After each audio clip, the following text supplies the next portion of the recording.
Hi, my name is Tim Wessel, And I'm Robin Risky.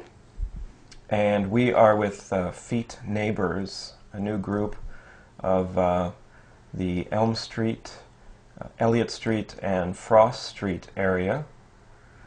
And do you want to tell them? Sure. So I work with the state of Vermont as a community organizer. And back in August, right before the flood hit Vermont, I had gotten a call from a person who owns property and has a business on Elliot Street in Brattleboro. And she was concerned about increasing crime and alleged drug dealing, and just having a sense that the neighborhood had some areas that needed to be improved. And so we held a meeting at the Elliott Street Cafe, which is a really great location because it's right there in the Feet Triangle. And we invited members of the town to come, the chief of police, the fire chief, the town manager, some select board members, and a couple of neighbors from the Elliott Street area. And what came out of that meeting was a sense that the problem wasn't really being identified clearly. So then the flood hit, and there were a couple of months of chaos that came after that. So the efforts around the greater Elliott Street area were put on hold. And then in the fall, we reconvened and decided to have a survey of the community and hear from them, get a voice basically of the community to find out what did they think was needed to strengthen the community, what were their perceptions of safety issues, what alleged crimes did they think they were seeing, and what recommendations did they have to strengthen the neighborhood. At that point, we decided to expand the focus from just Elliott Street to also include Elm and Frost Street, thus the name Frost, Elm, Elliott Triangle. So we made it a broader area. We also decided to survey people on all the artery roads as well, so Spring Street and Elliott Street Terrace and some of the other roads that come off the edges. So when I say we, it was a group of volunteers, mostly people who were connected to the neighborhood in one way or another through owning houses there, renting there, or owning a business, or working in the neighborhood. And we, in February, interviewed we gave out about 150 surveys, and almost 40% of them came back. And we were able to compile a report that we plan to release on May 20th at an event at the Elliott Street Cafe. And in that report, what we found was that people really wanted to get to know each other in the neighborhood and to find ways to strengthen the neighborhood. They also asked for more police presence, either foot traffic or car, or just having them be around a little bit more visibly. And they also wanted to see things like slower traffic and more lighting, and possibly things like community gardens, block parties, and things like that. So now we have a growing group in that neighborhood. We have an email address, which is feetneighbors@gmail.com. And we also have a listserv on Yahoo, Feet Neighbors.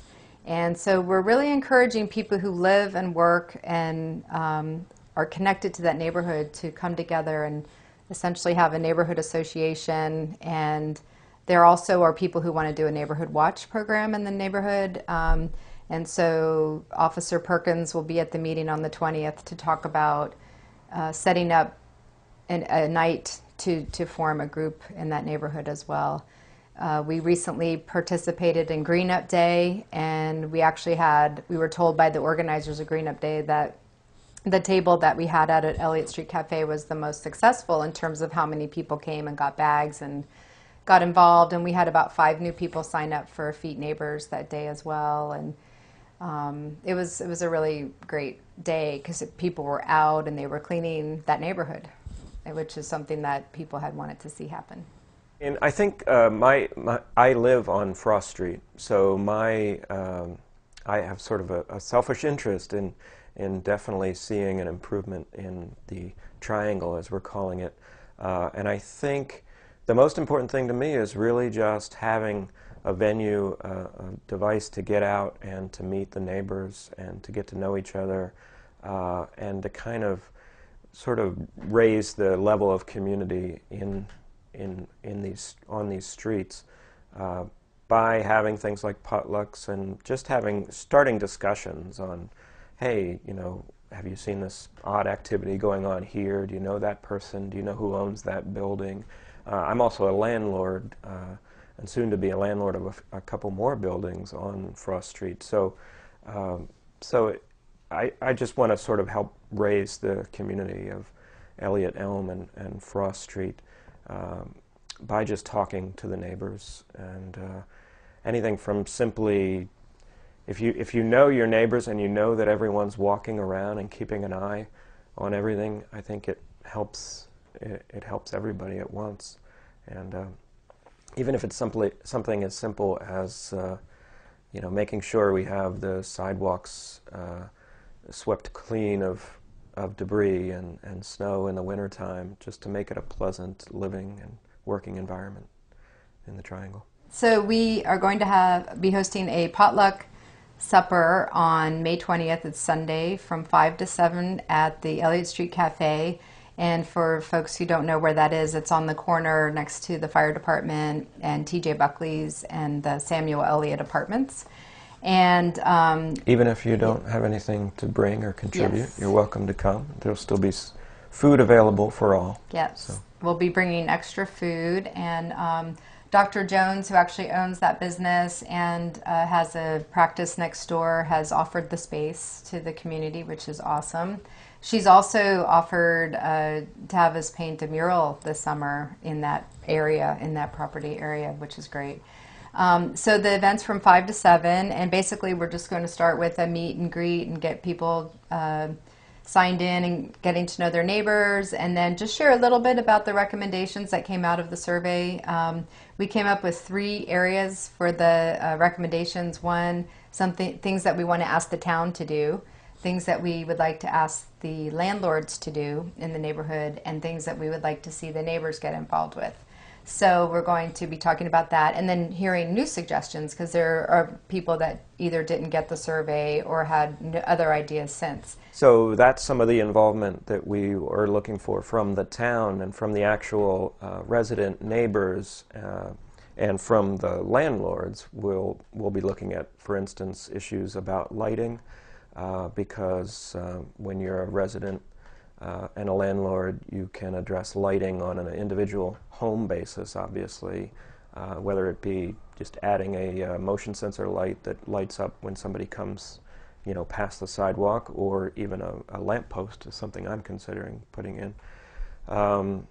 And general beautification would be another example of what both landlords and renters and owners, homeowners, can do. Just making sure that the trash, when the trash people throw the trash cans back, they get collected within a certain number of hours, and that things aren't left out on the lawn, and it just looks nicer that way. So that kind of those examples kind of raise the look of the community, and I think it results in a real sort of respect that everybody will start to cultivate for the community. Mm-hmm. I think it's there's always a little bit of a balance, because I would like to see initiatives like this or groups like this all over Brattleboro, of course. I think we all would, but you have to also not reach out too far, because then it's too difficult to try to get to know a neighbor on the other side of town. So we were trying to come up with a way of really making it a fairly compact area, and hopefully set an example as to how neighbors can get together. I mean, I think informally there's there's the Clark Canal Association has done a great job in that area, but there's also informal examples up on High Street. I'm sure neighbors talk to neighbors, and when something odd happens, they start chatting about it, and that's basically what we're trying to encourage, at least. But for right now, we're trying to do it in a contained area that's you can bite it off and chew it and work on it realistically without expanding it too large of an area. And we do hope that this will serve as an example for other neighborhoods and what they can do to get together. I know that Officer Perkins has offered to help with Neighborhood Watch all over the area, so any any neighborhood that wanted to start that could probably be in contact with him at the police department and say, yeah, we're interested in this. And, you know, and I think that part of this is that, as you were saying, there's sort of this reputation on Elliot Street, and it kind of has, you know, this sort of historical reputation. And so part of it is to say, well, yes, we've had this reputation, but I've been here 20 years, and we've had other Elliot Street groups that have done potlucks and block parties and cleaned up the park. And then, you know, things come and they go and they die out and people move and you get new people in the neighborhood. And so I think that it's one of these things that it's like weeding a garden in essence. Every year you go back, because, you know, sometimes people say, well, we've already tried that. We've already done that. Or,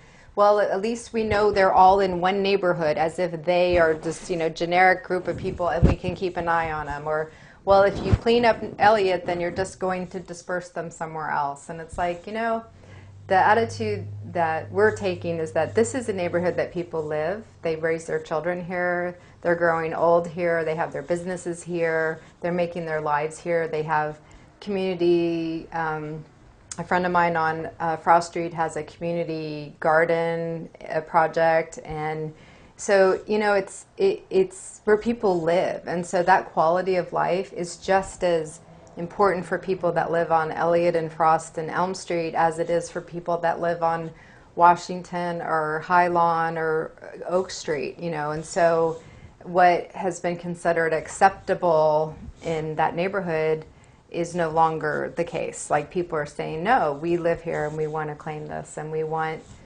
the same level of resources going into other neighborhoods. So here's an example. If in my neighborhood, which I'm a couple blocks away, if somebody threw beer bottles off of a porch into the street, the police would be there, the neighbors would be out, you know, there would be, it would not be acceptable behavior. So that behavior shouldn't be acceptable on Elliott Street or Elm or Frost. But it's more about that, you know, if someone from the town or in official capacity says, well, oh, well, you chose to live here, it's just, that's just not, you know, we want to build relationships with everybody. So, for example, with the police, when we did the survey, we asked people about crimes they witnessed or alleged crimes, and then from there, how many of them contacted the police. And it was such a small percentage, we couldn't even put the data in the report because it was so small. And so I think that it's not just about enforcement. We're not just saying, well, the problem is that you need to call the police more often, but have a relationship with the police. Let them know who you are. Let them know what you care about in that neighborhood. Let them know what you're seeing. You know, because we have to understand that the police are limited in what they can do as well. You know, so you call the police and say, I know my neighbors are dealing drugs. They can't just go bust into the house and, you know, arrest people. There has to be investigation. There has to be more information. There has to be license plates. You know, there's more that people could be doing to support the police, because we don't live in a dictatorship. We live in a democracy, and people have rights, and we have to respect that. So, and I think, I'm sorry, that's sort of the idea behind the neighborhood watch concept, is that the police are going to be short-staffed all the time. I mean, we don't have a large police force, and they do a great job, but the idea of neighborhood watch is that we're the eyes and ears of our local community, and we can generally keep an eye on things, and when something reaches a threshold that we're not comfortable with, we pick up the phone and call the police. And that's a huge help for them to ultimately do their job, to have those extra people, and to not kind of just sit back and think, well, the police are not doing their job, look how terrible the neighborhood is becoming. It's my neighborhood. I'm going to go out there and kind of, I mean, certainly not get yourself into a trouble or an altercation, but to show that you're watching and to be a presence in the community, I think, is important.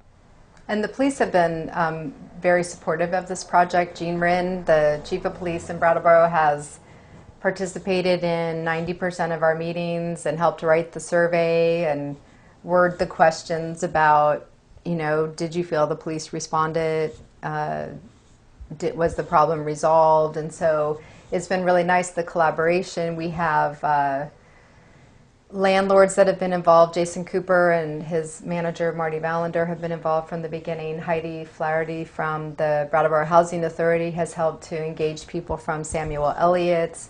Dr. Jones, Rebecca Jones, has been very generous with the use of the Elliott Street Cafe for our meetings. Frick's Bright is Yep, helpful. and Frick has come to some meetings, and Dora Bubalis, who lives on Elliott Street, has also been coming.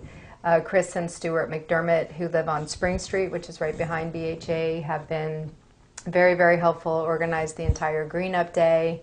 And Robert Ozier, who works down at Dottie's, has just been very, very helpful with the survey.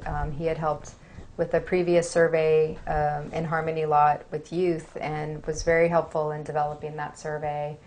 And so, all of these people together have really helped make this happen. We have some new folks involved, Ishana, who lives on Frost Street, and some other people who have seen previous media coverage of this event have called and said, I want to get involved. And so it's really growing grassroots. It's really coming out. And, my goal as the organizer is to be able to leave in a couple of months and then let the neighborhood completely take it over. So it's been a very exciting process. Just want to thank Frederick Noyes for putting together our listserv, which again is Feet Neighbors at Yahoo, and our email address is feetneighbors@gmail.com. So join us May 20th for a nice informal potluck at the Elliott Street Cafe. And if you don't have time to bring any food, that's fine. There'll be plenty for everyone. And come meet your neighbors and learn about Feet Neighbors. Yeah, 5 to 7.